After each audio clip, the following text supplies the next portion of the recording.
रुपए में रिकॉर्ड गिरावट है। $1 की कीमत 82 रुपए से भी ज्यादा हो गई है। सिर्फ एक साल के अंदर रुपए में 10% तक की गिरावट आ चुकी है। ऐसे में आज हम कमजोर होते रुपए पर चर्चा करेंगे।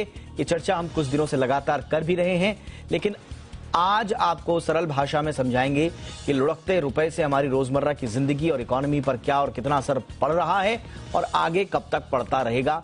क्या आने वाले समय में कोई ऐसे संकेत हैं जो राहत की उम्मीद लेकर आए? कहीं कमजोर रुपया महंगाई में तड़का लगाने का काम तो नहीं कर रहा है? कर तो ऑलरेडी रहा ही है, लेकिन क्या कोई ऐसे उपाय भी हैं जिससे हम इस महंगाई को मैनेज कर सकते हैं? हाउस होल्ड लेवल पर भी बात करेंगे और इकोनॉमी के लेवल पर भी बात करेंगे ओवरऑल।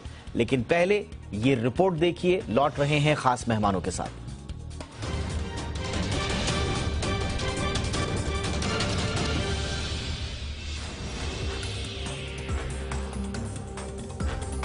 रुपए की सेहत खराब है। डॉलर के मुकाबले 82 के लेवल को भी पार कर चुका है। कमजोर रुपया महंगाई में तड़का लगाने को तैयार है। कैसे सेहतमंद होगा रुपया, इसे लेकर आरबीआई और सरकार की माथापच्ची लगातार जारी है।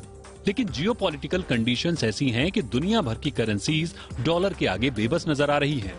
महज एक साल में मजबूत डॉलर के मुकाबले रुपए में 10% की गिरावट आ चुकी है, तो डॉलर इंडेक्स ने एक साल में 20% की ऊंचाई हासिल की है। एक तरफ डॉलर इंडेक्स 20 साल के अपने शिखर पर है, तो रुपया अपने सबसे कठिन दौर से गुजर रहा है।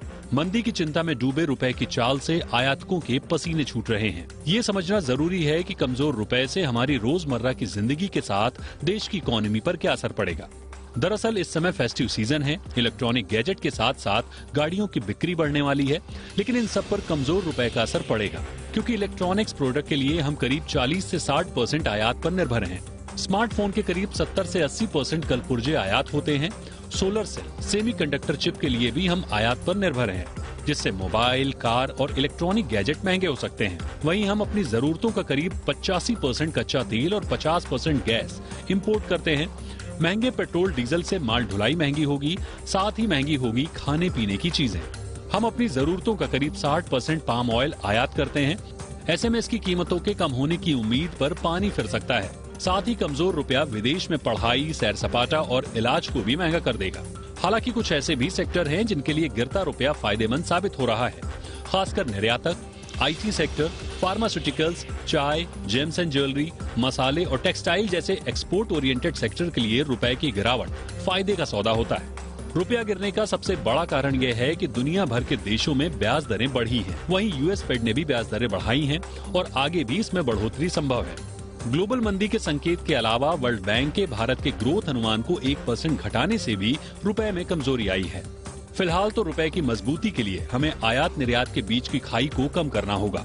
इकोनॉमी को एक्सपोर्ट बेस्ड करने की ओर तेजी से बढ़ना होगा। इससे विदेशी मुद्रा भंडार में डॉलर की आमद बढ़ेगी और रुपए की सेहत सुधरेगी। ऐसा हुआ तो ग्लोबल लेवल पर रुपए की साख बढ़नी तय है। ब्यूरो रिपोर्ट, जी मीडिया।